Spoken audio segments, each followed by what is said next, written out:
Olá, olá, olá, sejam bem-vindos a mais um episódio do nosso podcast O que Sei sobre Tigres e Dragões. E este episódio vai compor uma série de 10 episódios que faz parte do Festival da Primavera 2024, da Frente CPFL Intercâmbio Brasil-China, do Instituto CPFL, que promove cooperações, diálogos e mediações entre as culturas chinesa e brasileira. O evento tem apoio da State Grid e patrocínio da CPFL Energia, e a realização primorosa, como sempre, é da Shaolin Shan Cultural e Cultura SP. Muito obrigado por esse apoio e vamos lá assistir o episódio.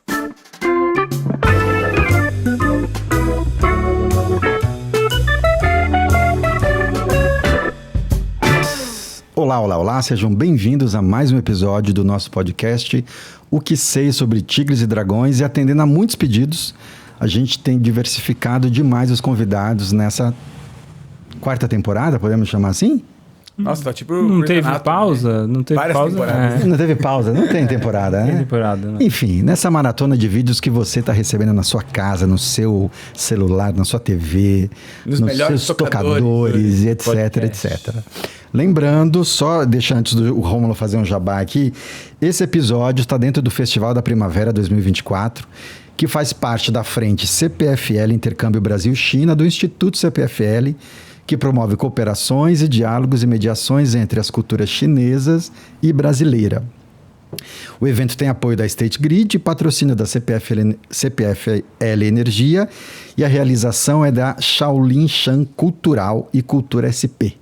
Obrigado por esse apoio. E antes de falar do convidado, o Rômulo tem recadinhos aqui do coração para vocês todos e todas. Vamos afagar esse algoritmo. Cliquem aí. Cara, é só um... Pra gente é muito, pra vocês não é nada. Curtam esse vídeo. Com essa voz doce, peraí que eu já vou entrar aqui. Isso. Aí, ó, tá vendo? Já cliquei, já. Obrigado. Curtam esse vídeo, se inscrevam no canal. Se você não é inscrito, checa se você ainda está inscrito, porque às vezes algumas pessoas saem, não sei exatamente por quê. Acontece isso? Acontece. Não acredito. Acredite. E procurem a gente no Spotify, Android Podcasts, Castbox, Apple Podcasts. Estamos aí com os podcasts nos melhores tocadores. E aí, se você tiver algum que você usa, avisa a gente. Mande seus comentários, façam perguntas, interajam na comunidade. A nossa rede de interação está de prontidão para responder as suas mensagens. É isso aí. Inclusive, pode até mandar e-mail também, né? Mandar e-mail. isso. Às vezes tem gente que não gosta de escrever, pode mandar e-mail. Pode mandar áudio também lá no Instagram. Isso, Quem manda preferir no mandar inbox áudio. do Instagram. Exatamente. A gente está ligado em todos os canais aí. É isso aí. Para trazer o que há de melhor para você, hein? Uau, Isso. E responder. E você sabe, Rômulo, que eu fiz um contato com um potencial convidado que a gente vai entrevistar aqui nas próximas semanas. Ele me respondeu assim: com muito prazer, eu aceito o convite de vocês e vamos afagar o algoritmo. Tá brincando? só. Olha aí. Vamos apagar Depois eu te mostro a mensagem. Bom, bem-vindo, professor Xiu. Obrigado pela presença. Bem-vindo à nossa casa de novo, aos nossos estúdios. Se você não conhece o professor Xiu, ele é chinês, nascido em Taiwan, naturalizado brasileiro, professor de filosofia taoísta e também de mandarim, leitura instrumental, nos cursos online de taoísmo, filosofia. Ele é filósofo, poeta e tradutor. Ele é tradutor das obras do Tao Te Ching, de Lao Tzu, o verdadeiro nada, Vazio Perfeito, de Lietzi, e A Arte da Guerra, de Sun Tzu. Obras todas publicadas aqui em língua portuguesa, com comentários pela editora Mantra. Foi praticante ou é praticante de Tai Chi e meditação. É mestre em filosofia antiga grega pela USP. Graduado em letras grego clássica e português também pela USP. E autor de livros de poesias como Naufrágios, lançado em 2011, e Metacorporeidade em 2016. Vários e-books. E vários e-books, enfim. Depois a gente vai divulgar todas as redes sociais aí e os links do professor.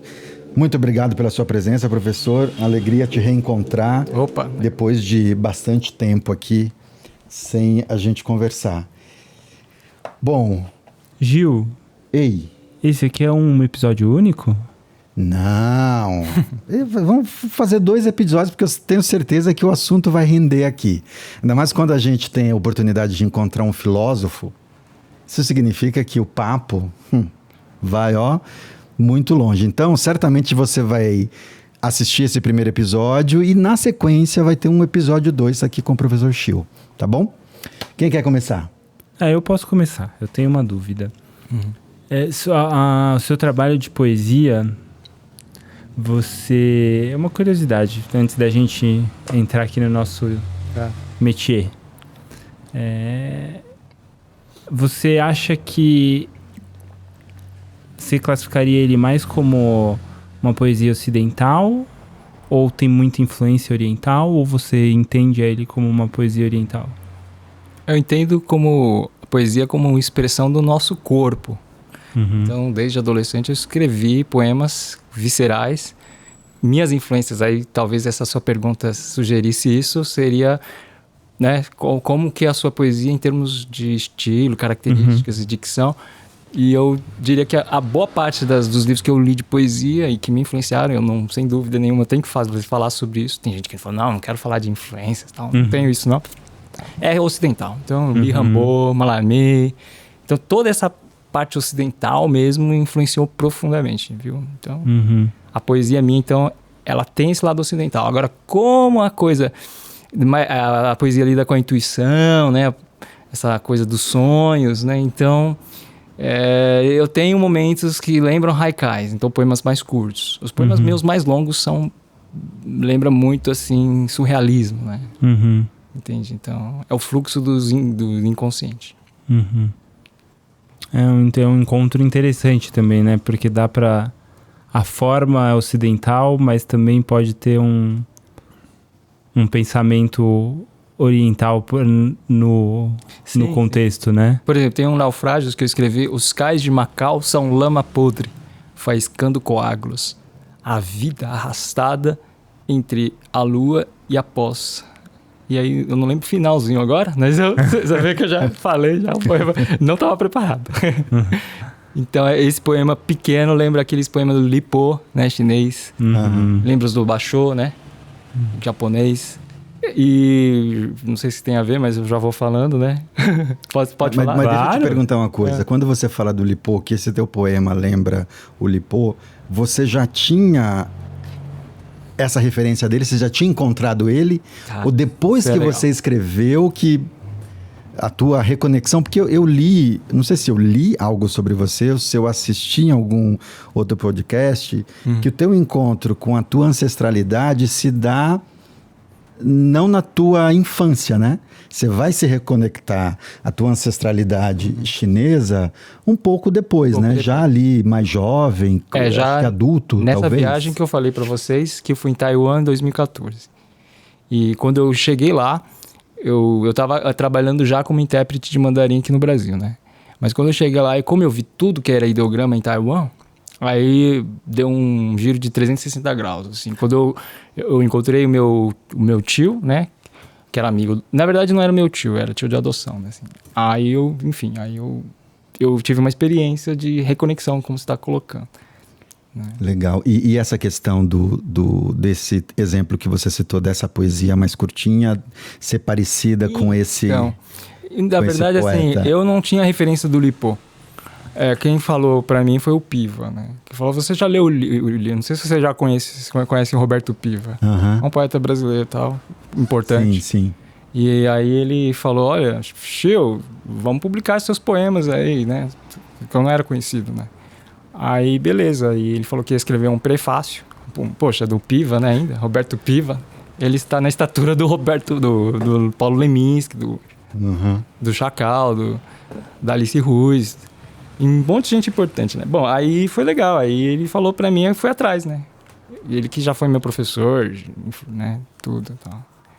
Então, e parte do taoísmo veio aos pouquinhos, né, Gil? Essa coisa da sensibilidade. O meu último, que é e-book, não é livro, né? Mas e-book é livro também, né? Livro de poesia é o Osso Vazio. Esse sim, eu já com características mais misturadas, assim.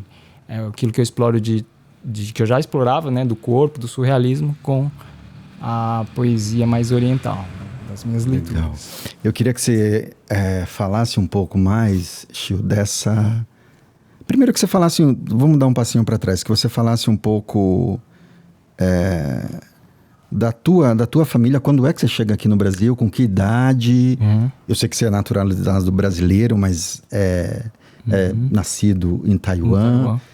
E acho que até para a gente entender um pouco melhor a tua trajetória, que você contasse um pouco dessa primeira fase tua de chegada aqui no Brasil, até chegar em 2014, porque eu acho que em 2014 esse teu retorno para Taiwan, nós não somos taiwaneses, mas a primeira vez que nós fomos para Taiwan, para a gente, a sensação também foi uma espécie de voltar para casa, mas é um voltar para casa assim, de um lugar que o corpo sente que a gente está voltando para casa, as emoções que se manifestam também levam a gente para esse lugar, mas nós somos brasileiros nascidos aqui. Louco isso. Mas, sabe, tem uma metafísica aí. Tipo assim, nossa, isso aqui faz muito parte, assim, né?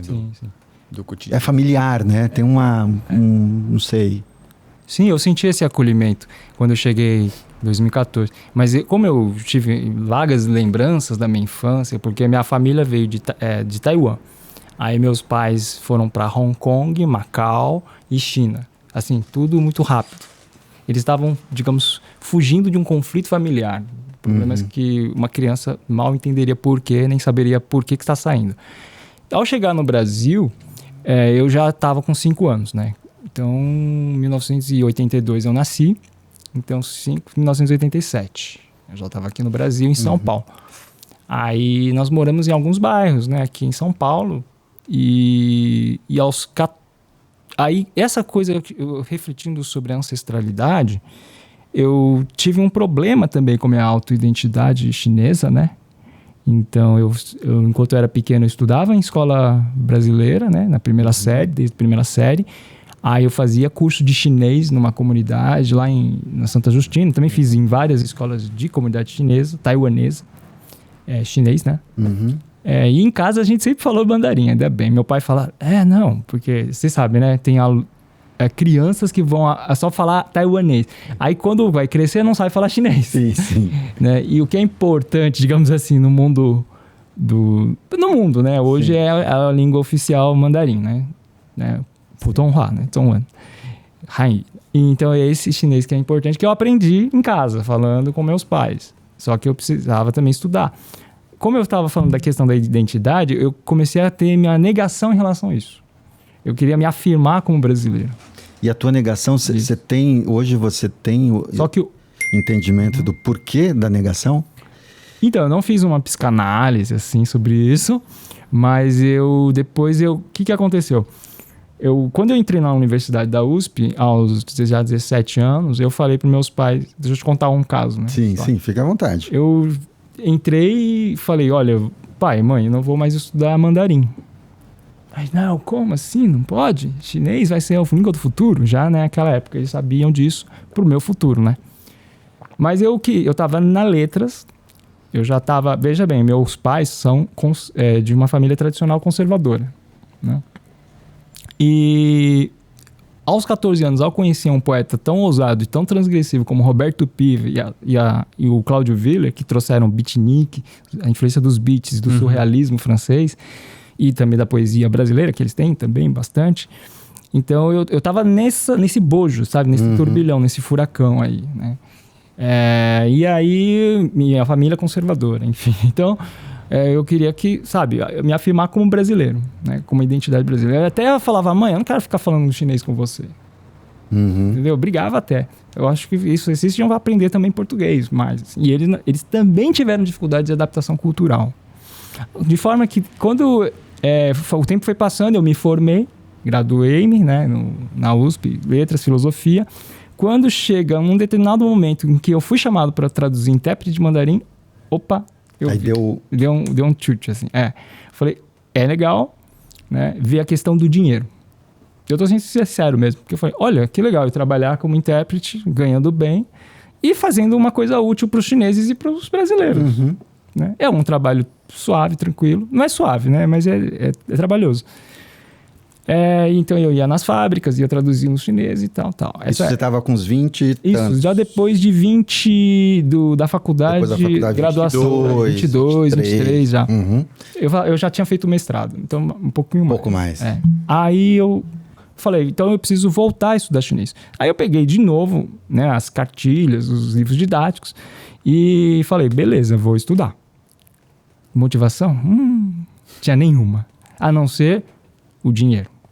Então eu estudava o chinês por causa da coisa... Pensando no trabalho de interno. No trabalho, na renda, na remuneração que ia vir... Exatamente. E só uma parte aí, nisso os teus pais presenciaram essa tua retomada do mandarim? Claro, eles ficaram felizes, lógico. Lógico que ainda o meu mandarim não era tão assim bom. Embora eu traduzisse, eu estava traduzindo, mas eu não achava bom. Por quê? Porque eu não lia os livros. Tá? Eu não reconhecia alguns ideogramas, outros. Eu conseguia traduzir, às vezes eu encontrava no meu próprio trabalho as falhas que eu tinha que sanar. Às vezes o próprio brasileiro falava, olha, Chiu, de repente você pudesse pegar um livro técnico e ver se aqui os termos do ofício. Mas o que acontece? Como é minha formação é graduação em letras, literatura clássica, grega, e meu mestrado foi em filosofia, eu queria dar aulas de filosofia. De filosofia em geral. Grego ou não, ou em geral, Descartes, ou Aristóteles e Platão. Aí eu falei, bom, mas para eu me motivar a reestudar novamente chinês, eu vou começar por Confúcio. Daí o meu primeiro livro foi os Analectos da editora Unesp, com bilingue e tudo. E eu comecei porque eu já tinha uma base de estrutura chinesa que eu tinha deixado atrás, mas eu tinha essa estrutura. E a fala também, a minha fala eu consigo pegar tranquilo. Mas eu tinha base. Então eu falei, vou começar a estudar aliando filosofia, ou seja, o meu interesse filosófico e o interesse monetário, dinheiro. Aí deu match. Isso, é isso. Aí, só que assim, ainda faltava um temperozinho, ainda faltava alguma coisa a mais. E esse alguma coisa a mais veio quando eu entrei numa livraria chinesa ali perto da casa dos meus pais, né, que eu morava com eles. Na Vila Mariana, que é do lado da escola Instituto do outro nome que Santo Confúcio. Santo Confúcio, isso aí. Sim. Como que chama? Santo Confúcio. Isso, não é o Instituto Confúcio. É o Santo Confúcio. Escola. Aí tinha uma livraria que fechou com a pandemia, eu era amigo deles, e aí eu falei, Aí eu vi o Dao De Jing, foi esse aqui o primeiro, do segundo livro, né? Que eu peguei, comprei o livro. Comprei lá. E dicas de passagem, é uma livraria coordenada por taiwaneses, assim como a escola. Por taiwaneses, isso, exatamente. Então as obras que tem lá também carregam essa ideia. A livraria tinha umas comidinhas deliciosas. E as comidinhas, os pratinhos. A gente ia lá comer um pão com amendoim lá delicioso. Não, e aquela porçãozinha de arroz assim, com aquele tipo um PF, um bentozinho, como é que chama? Então. Somos muito próximos deles. Muito próximos. Então você lembra aquela atendente de óculos? Sim. Eu me esqueci o nome, tinha uma senhora também. Não é uma senhora? Eu esqueci o nome. Mas que é professor. Isso, professor, isso. Isso. Mas então lá aí a gente pode assumir que é tudo... Só um detalhe, que é ideograma tradicional. Exato. O livro é tradicional chinês de Taiwan, mas também usado nos livros antigos da China. E aí o primeiro Dao De Jing com comentador foi do Wang Banxiong, que é um erudito já. Mas assim, eu não comecei com ele, eu comecei com o Tianguin, que era o livro da biblioteca do meu pai. Então eu quero agradecer também a ele pelo fato de ter me ajudado nas dúvidas de chinês, né? Então é isso, aí o Tianguin, mas esse é mais erudito. Aí eu falei, poxa, vai que eu consiga ler esse livro até o final. Consegui. Então aí foi a minha vitória, assim, pessoal, sabe? Eu não tenho nada a ver com não é nem com meu pai, nem com minha mãe, nem com ninguém, é comigo nem mesmo. Com o trabalho, nem com a renda, enfim. Naquela época eu nem pensava em dar daquilo que eu estava fazendo hoje, certo? Porque eu realmente, a todo dia que eu acordava, eu queria estudar Lao Tzu, eu queria estudar esse livro, Dao De Jing, porque me dava ânimo, motivação para eu estudar não só chinês, como estudar a vida, assim, estar bem com a vida, né? Ô, Chiu, uma curiosidade aqui. Você falou que você teve essa esse primeiro clique lendo os Analectos, né? Essa obra traduzida, muito bem traduzida e publicada pela Unesp. E agora, te ouvindo, você falou muito do Lao Tzu, né? Do Lao Tzu que você queria... Essa escolha por fazer esse mergulho no Lao Tzu tem alguma razão existencial, assim? Tem.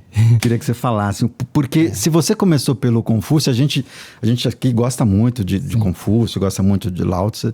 E um dos nossos ciclos de palestra no ano passado foi em cima dos dois. A gente acabou fazendo palestras em cima de alguns preceitos de Lao Tzu e de alguns conteúdos de Confúcio também. Mas são dois pensadores que nos agrada muito, nos mobiliza muito. E vendo a tua produção e as tuas palestras nas redes sociais, enfim, no teu canal no YouTube, tem uma entrega e um mergulho muito rico que você fez em Lao Tzu, né? Sim. E aí me deu essa curiosidade aqui. Você veja aqui, Gil, que eu nem fui para Taiwan. Eu fui Taiwan em 2014. Sim. Mas quando eu fui lá, meu chinês eu não tinha um chinês o suficientemente apto para ler textos e livros chineses. Tanto que foi depois da volta que eu falei, vou começar a estudar via até Confúcio. Só que ainda meu chinês de leitura de textos e livros não era nem 20, 30%. Mesmo porque esses textos são difíceis de você entender, absorver.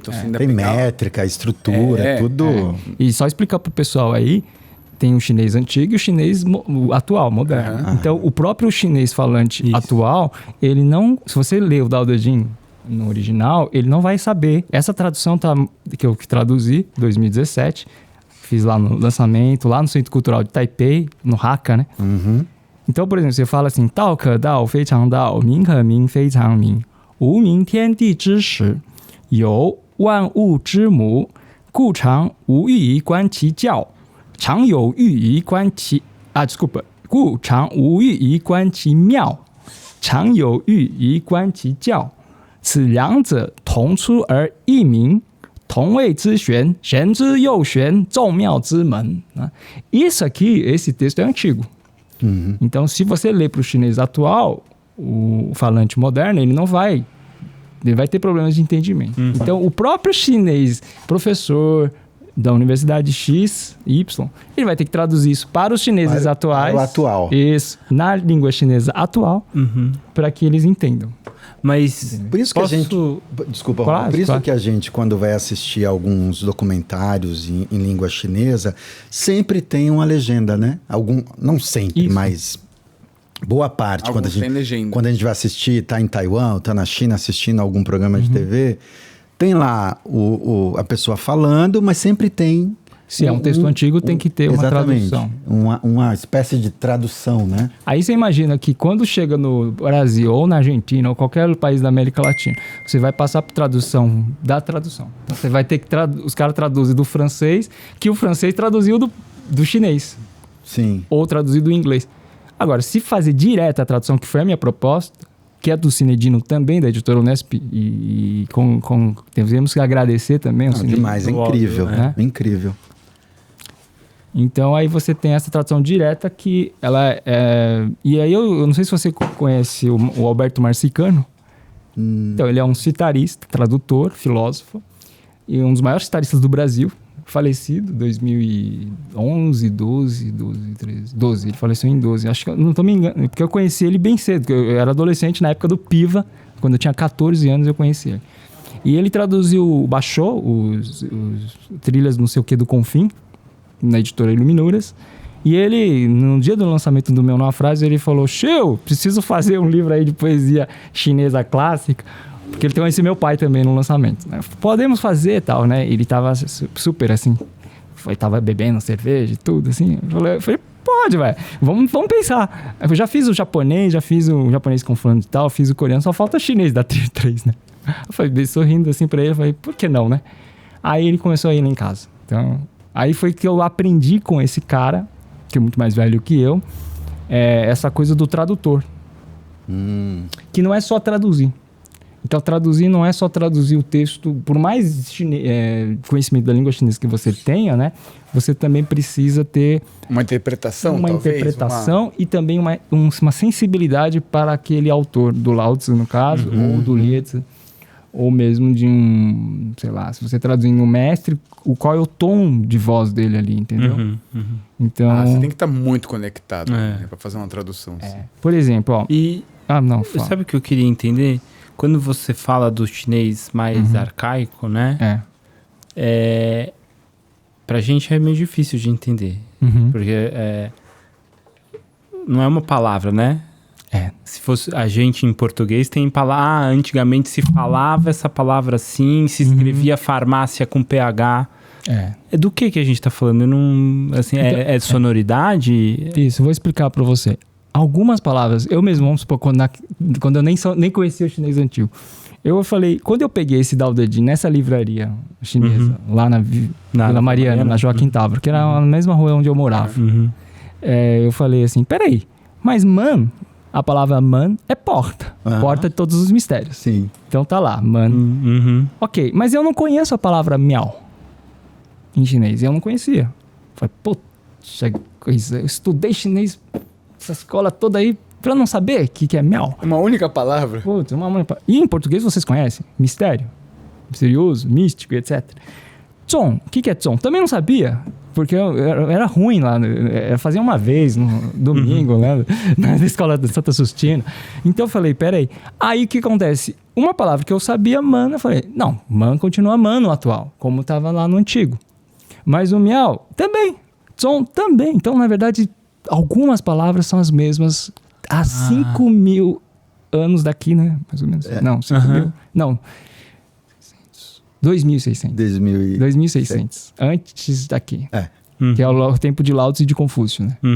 Então, há 2.600 anos atrás. Atrás, isso. E o chinês, escrita, ideograma... É o mesmo. É o mesmo. E eu sempre falo para os meus alunos de chinês, pessoal que quer fazer chinês aí, também fica à vontade aí comigo. O chinês é ideograma. Você vai aprender pinyin, mas a maneira de você realmente estar... Por exemplo, vocês foram para o Taiwan. Tinha pinyin? Tinha popofô? Não, só tinha... O pinyin, eu considero o pinyin, na minha visão, um pouco meio que uma muleta, né? Isso. Vai te ajudar. Você tem que estudar pinyin. Né? Eles também mas são assim, alfabetizados. se alguém arrancar aquela muleta de você não vai andar mais. Né? Então, saber o ideograma... Então, aí eu desenvolvi uma técnica, porque eu mesmo apliquei para mim a maneira de fazer com a técnica. Eu até posso falar, se vocês... Não, mas eu queria que você tanta coisa Márcio, que você falasse dessa escolha pelo Lao Tzu. Isso, vamos por aí. A escolha existencial, como a gente estava voltando um pouquinho, é que eu sempre gostei e amei filosofia, né? E eu já tinha lido um livro em português do François Julian, um sábio não tem ideia. Só que ele me mostrou que ali não tinha filosofia, ali era sabedoria. Só que quando eu li o meu primeiro comentador chinês, Chang Guin, eu tive uma total reversão de pensamento, porque ali ele dizia, não, Lao Tzu de Zexue, existe filosofia. Ele usou a palavra Zexue. Zexue, filosofia em chinês atual. E aí ele colocou que o Dao, a palavra Dao, que é o caminho, que traduz aí, né, caminho, ele fala que tem 4 sentidos. E o outro Zhao Pin fala que tem vários outros sentidos, ao longo do próprio Dao De Jing. E o Dao quer dizer, primeiro, essa força criadora do universo, né? Esse princípio, Yuanzi, né? Por isso que ele usa no original Shi, né? Que é o início, Kaishi, né? Começar, né? Kaishi em chinês. E a gente fala Yuanshi, né? O início da criação. Então, veja, o Lao Tzu já propõe uma visão cosmológica de início do universo. Algo que hoje a gente conhece como física. Quer dizer, vocês vão ler livros de física, né? Do tipo Marcelo Gleiser, né? Do professor Marcelo Gleiser. Famoso. Né? A origem do universo. Mas essa pergunta já tinha sido feita pelos pré-socráticos. Né? Os Tales de Mileto, que depois, né? Qual é a origem do universo? Aí o princípio é a água. Aí o que acontece? No meu e-book Meditações e Comentários sobre Dao De Jing, já no primeiro capítulo eu disse o seguinte: Lao Tzu tem uma premissa diferente de Confúcio, porque ele está propondo uma visão cosmológica. E isso não é só no capítulo 1. Vai acontecer isso no capítulo 42, O Dao, Dao, Shen Yi, Yi Shen Er, Er Shen San, San Shen Wan Wu. O Dao gera 1, que gera 2. Ou seja, ele está falando da cosmogênese, da produção do universo, cara. Então isso é muito interessante para físicos hoje. Porque o Lao Tzu, poxa, o cara não tem uns aparelhos que existem hoje, né? Sim. E ele descobriu, entre aspas, que havia uma essência do universo. A essência que funda, que cria e que mantém esse universo. Por exemplo, enquanto a gente está falando aqui, o que mantém o ar? O que mantém a água? Porque a gente tem que beber água, né? Inclusive eu vou beber. Então, esse universo, qual é a causa desse universo? Aí o Lao Tzu fala, é o Dao. Entendeu? Ele não coloca isso no primeiro capítulo. Então, por isso que tem os professores, os mestres vão ter que explicar, inclusive para os chineses atuais, para os brasileiros, para os ocidentais, que é necessário saber, né? Que ele coloca, o vazio é o princípio do céu e da terra. O Wu, que é vazio, Min Tian Di Zhi Shi, esse Shi é o início. Então, só por aí você já fica interessado digamos, na estatura que isso ganha diante de Platão, diante de Aristóteles, diante desses filósofos que a gente tem na filosofia clássica. Então, na minha cabeça, eu falei, opa, eu que achava, olha, eu leio do engano, né? Quando eu fazia a filosofia lá na USP, nos departamentos ali, achava que filosofia é a invenção dos gregos. Era isso aí. Né? Não é. Filosofia muito antes, né? É pensamento, e pensamento tem todas as pessoas que colocam aqui no texto, claro. Entendeu? Isso me puxa uma pergunta, eu já desde o começo estava pensando nisso, não sei se é bem o momento, mas como que é esse encontro, né? Se é que tem um encontro, mas a sua formação me deu essa curiosidade, né? Você vem de uma formação da filosofia clássica, filosofia grega clássica, e depois tem algum momento que você se reencontra com a filosofia, com Confúcio, com Lao Tzu. Como você vê pontes? Sim, você diz semelhanças? Semelhanças ou conexões ou indicações de um que dialogam com indicações da outra. Sim. Estou pensando aqui. Eu sempre me questionei, assim, né? Como eu fiz o mestrado, eu segui a linha acadêmica. O seu mestrado é em que área? Em Aristóteles, a ética e política. E a tese chama Eudaimonia, Felicidade na Polis Excelente de Aristóteles. Então eu sempre segui as referências ocidentais ali, dos comentadores de Aristóteles e tal. Mas o texto de Lao Tzu, como depois eu vim deparar com meus alunos, falam sempre, é um texto hermético, é um texto, né, que parece que você vai entender, mas você também tem momentos que você não entende. Por que é fêmea misteriosa? Né? O que é virtude misteriosa? Então aí precisa ter os comentadores, entendeu?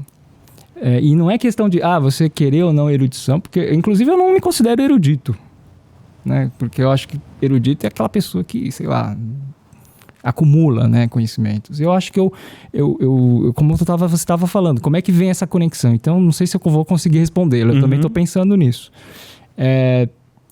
Como eu estava falando para o Gil, né? Eu acho assim, filosofia para mim sempre é que nem vocês, né? Vocês têm a ver com o corpo, com Kung Fu, né? A maneira como você se porta, né? Acho que o Kung Fu ensina muito mais do que as palavras. Talvez seja isso. Porque o que você está fazendo externamente é o Kung Fu, mas tem outra parte interna do Kung Fu que vocês também desenvolvem. Eu espero que vocês também tenham conexão. Então, para mim, tem muito isso. A filosofia, ela não é só... Ela não está só nos livros. E eu percebi que o Lao Tzu, ele tem relevância ainda no mundo atual, século XXI, por causa de ter esse amplo alcance em todos os tipos de pessoas. Então, a acupuntura, o pessoal de acupuntura, o pessoal de filosofia, o pessoal de psicologia, o pessoal...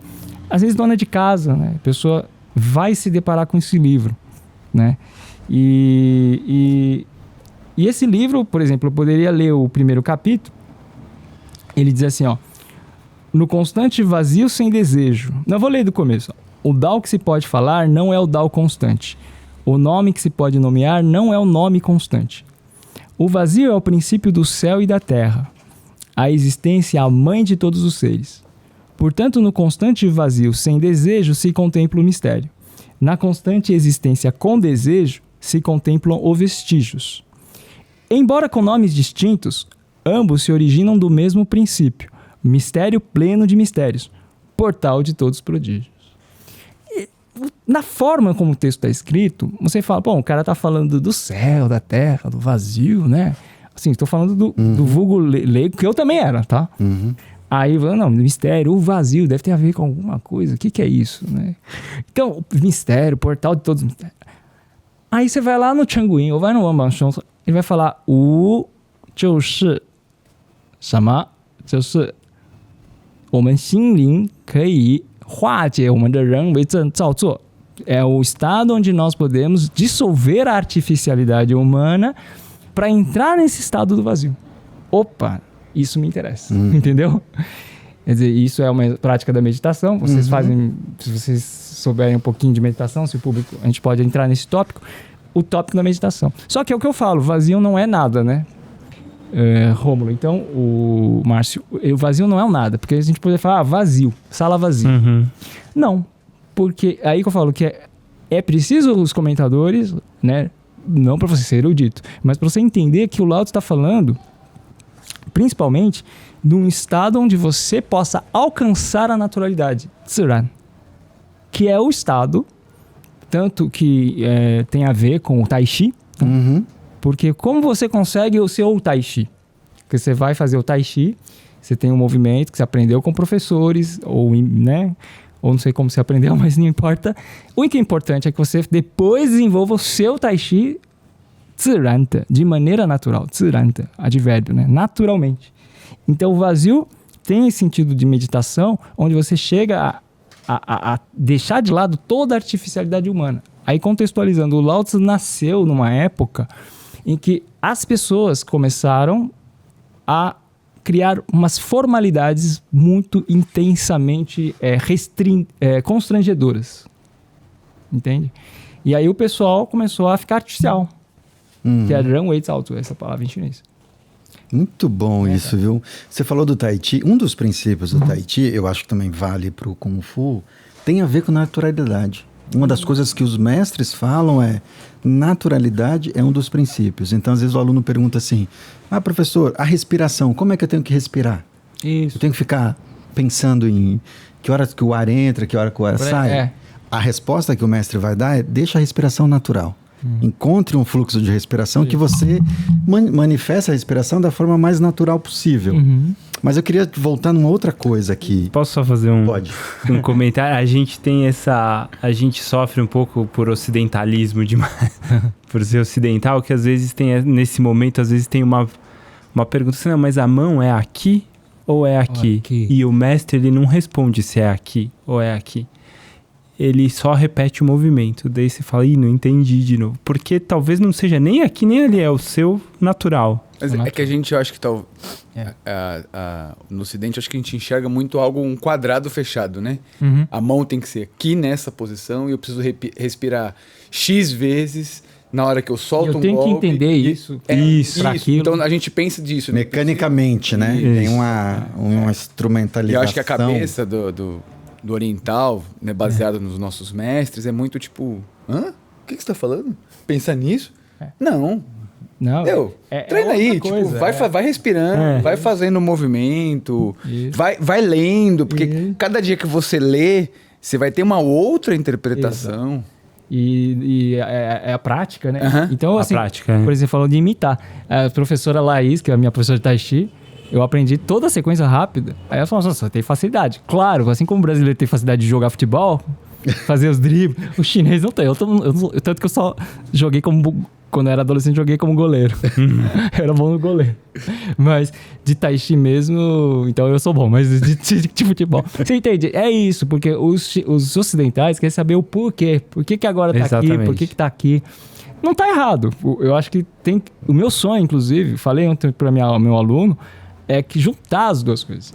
A compreensão racional e a compreensão na prática, né? Que não precisa... Isso que você falou, com bem certeza. Naturalidade. Com certeza. Deixa eu só consultar uma coisa aí, Márcio. Quanto tempo tá aí? Só para saber se eu posso... Se eu posso fazer a minha pergunta aqui. Demorou 40 minutos. Faltam uns 4. 40 minutos. Então acho que dá. 10 minutos acho que dá para o Chiu responder. Professor, você fez um comentário que eu fiquei pensando aqui sobre o ideograma tal. Que algumas vezes a gente, de maneira senso comum, a primeira coisa que vem é essa ideia do caminho, né? Mas eu ouvi você falar e lendo e relembrando um pouco de memória os capítulos do Tao Te Ching, faz todo sentido o que você disse, que a maneira que a palavra tal vai aparecer ao longo do livro não é a mesma, não é, a tradução não é a mesma, a aplicação do sentido não é o mesmo. Isso. Eu achei isso muito interessante. Então, queria que você falasse um pouquinho pra gente de que outras maneiras, ou quais são as maneiras mais comuns que essa palavra aparece ao longo dessa obra. Sim. Enfim, e aí depois a gente avança um pouco mais aqui, que eu achei isso muito interessante. Eu gostei dessa pergunta. Boa pergunta. Tô pensando aqui, tô reflexivo. Era pra dar um... Give me U aqui, pô. O Tao Te Ching, ele é chamado Tao Te Ching porque é livro do caminho, tal, e Te quer dizer virtude. Então, vamos lá. Primeiro sentido do Tao é Wan Wu do Yuanzi, é o princípio do universo. Né? Princípio do universo. Essa premissa cosmológica. Segunda coisa, aí é a segunda acepção. Isso quem coloca muito bem é o Chen Guyin. Né? Segunda acepção seria o Tao, ele é a força Tongli, né? Que move e essa mesma estrutura do universo. Ok. Tá. Terceiro, ele também pode ser compreendido como o caminho que cada pessoa vai realizar. Aí, só um segredinho para vocês, revelação para vocês. Tao Te Ching é muito tributário do I Ching. Sim. Muita gente não aborda esse lado. Eu abordo nos meus cursos. Por quê? Porque Lao Tzu fala uma coisa que o comentador He Sangong, da editora da Unesp, e também o Wang Bi concordam, que é desenvolver seu Xin, Pan Xin. Então, a natureza originária em chinês é Pan Xin. Pan é originário, Xin é natureza. Como nós temos que desenvolver a nossa natureza originária? Né? Essa natureza originária, ela é dotada pela natureza do céu, Tian, né, do céu, que é divinizado, mas não é Deus como a gente entende na tradição cristã. Sim. É céu, né? Tanto que eu chamava Tianzi, filho do céu. Né? Bom, você herda essa natureza originária, e essa natureza originária é a mesma. Aí o Su Tzu, um comentador, fala assim, você tem que voltar Huifu de Panxin, sua natureza originária. Essa natureza originária, veja, ela não está pronta. Ela é algo que você tem, digamos assim. Mas você precisa deixar desabrochar, aflorar. E nesse sentido, até os filosofia indiana não generalizando, mas especificamente Bhagavad Gita, tá? Com o Tao Te Ching.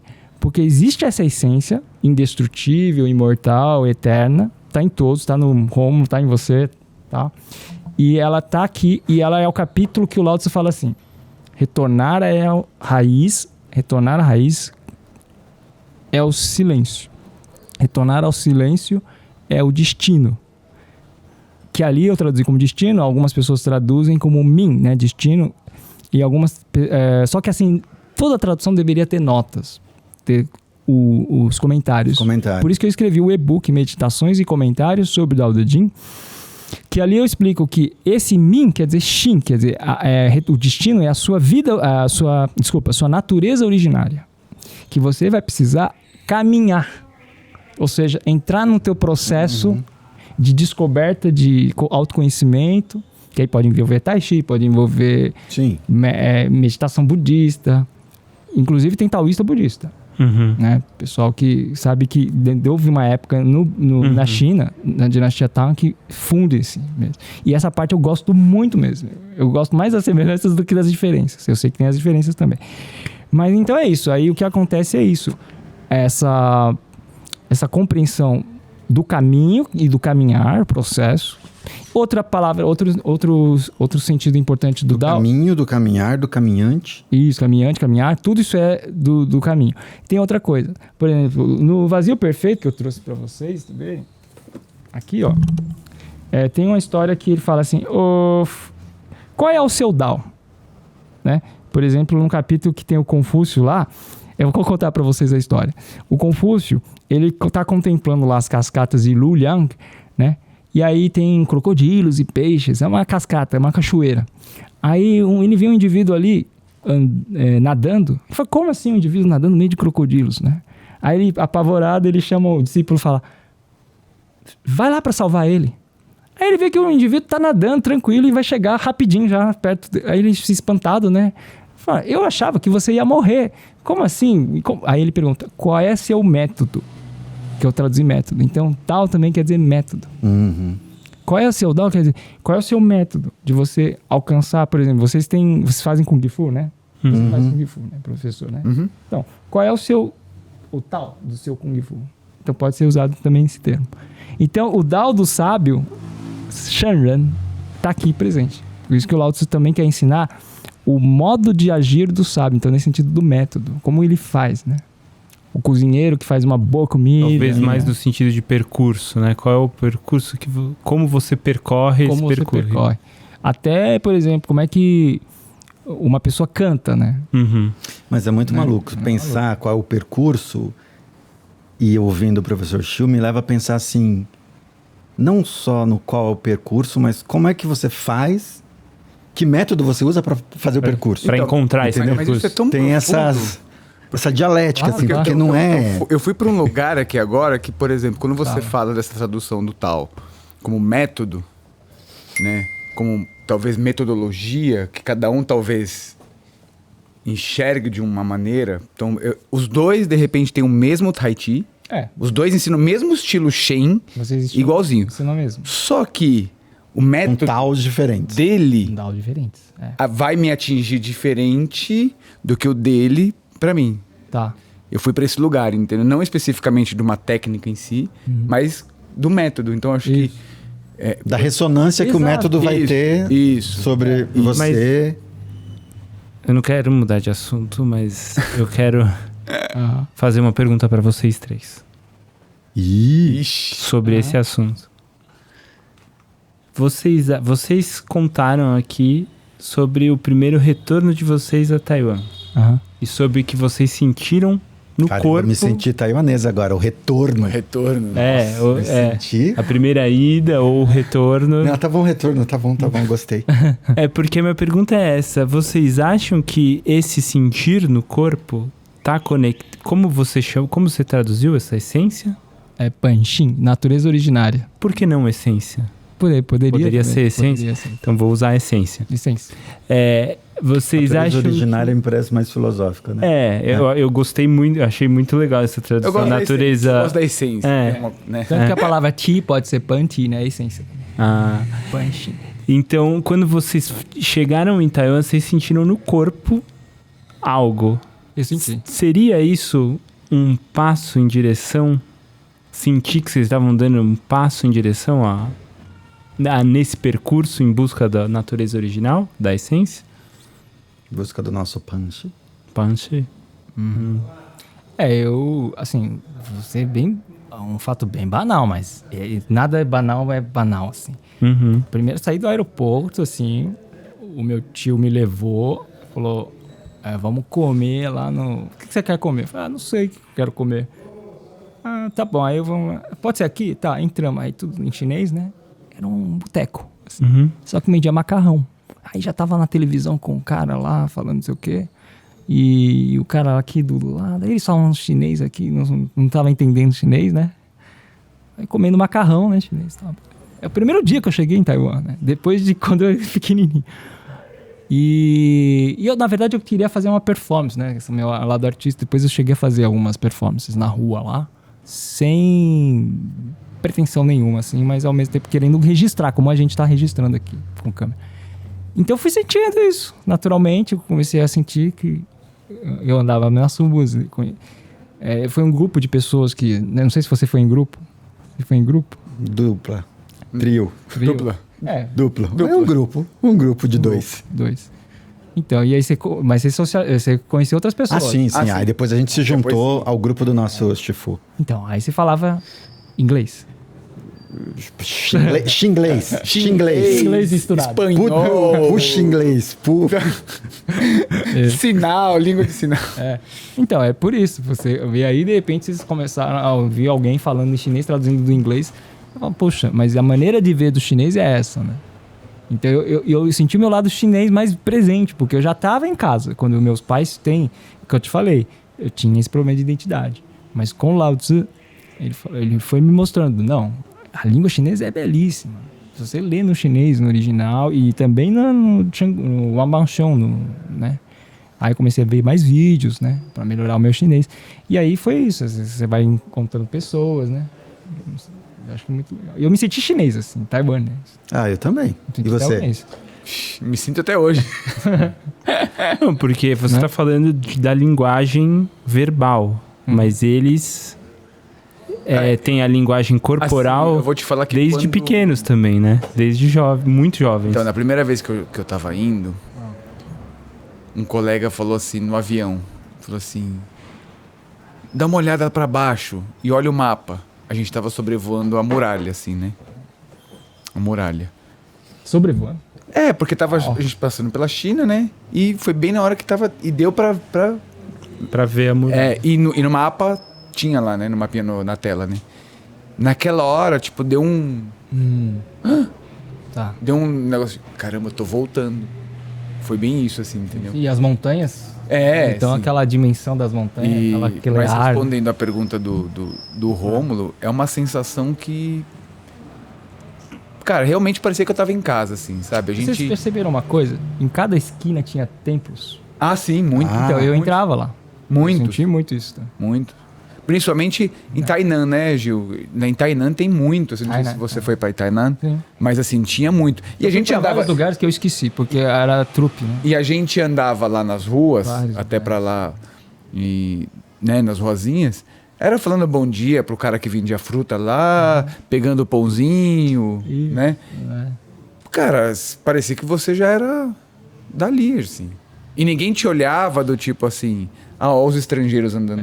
Ou você não vai entrar aqui, você É, pode entrar. tipo, Claro normal, que tem um assim. museu que você vai ter que agendar também. A minha lembrança, assim, tem uma memória muito afetiva, assim, de Taiwan, que é absolutamente diferente da China continental, assim.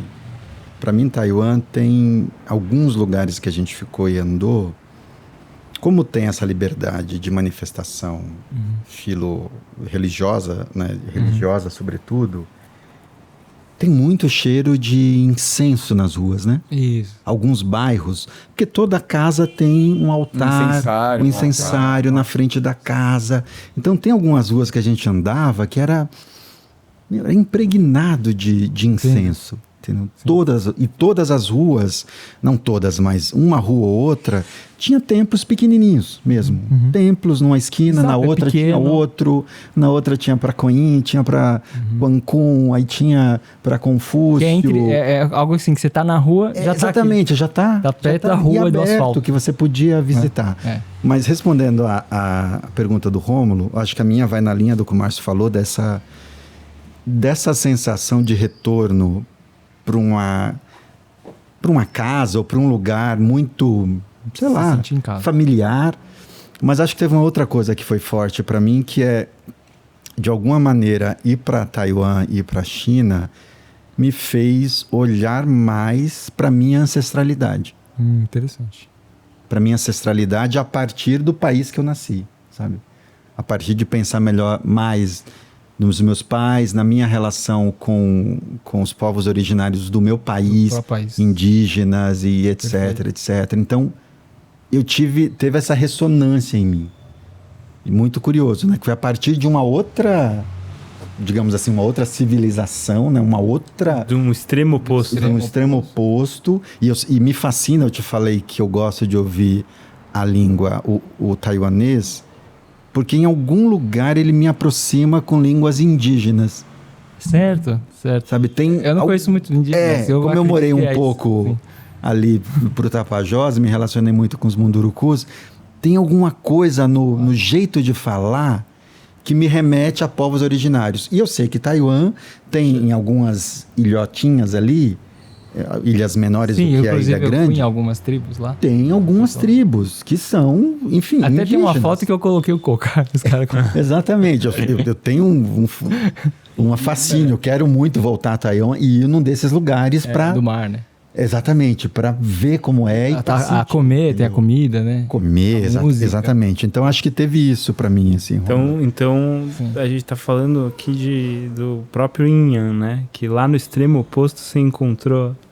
O yang daqui, o yin, Exatamente. os opostos. Exatamente. Muito bom. Muito Bom, eu tenho um monte de perguntas aqui a partir dessas colocações que você fez, professor. E ouvindo vocês também, eu acho que a gente podia eu acho que isso aqui dar foi o uma break, introdução. dar o break aqui desse episódio para a parte 2. Legal, vamos. Ótimo. Pode ser? E assim a gente toma uma água, Isso. mais um café. Pode ser? Bora. Então, recadinhos do coração aí, Rômulo. Gente, contribuam, coloquem suas impressões aí, o que nesse episódio te tocou, comente aí. E lembrando que a gente tá muito feliz por ter o patrocínio nesse episódio, é sempre muito gratificante ter esse reconhecimento, mas esse é um projeto totalmente independente, então se você puder ajudar, nosso Pix tá aí, faz o barulhinho aí, Flam, e quem puder, quem não tiver uma dificuldade e puder ajudar a gente vai agradecer muito. Maravilha. Professor Chiu, muito obrigado. Por enquanto, a gente vai seguir para o episódio 2. Lembrando que a gente vai deixar aqui os dados, se você quiser estudar língua chinesa, filosofia taoísta com o professor Chiu, a gente vai deixar na descrição do vídeo aqui os meios de você chegar até o professor. Beleza? É isso, gente. E não esqueça, comentários, deixe comentários e perguntas e sugestão de convidadas ou convidados. Beleza? E mande esse vídeo para quem você acha que pode curtir aqui. Isso. Abraços e até a parte 2.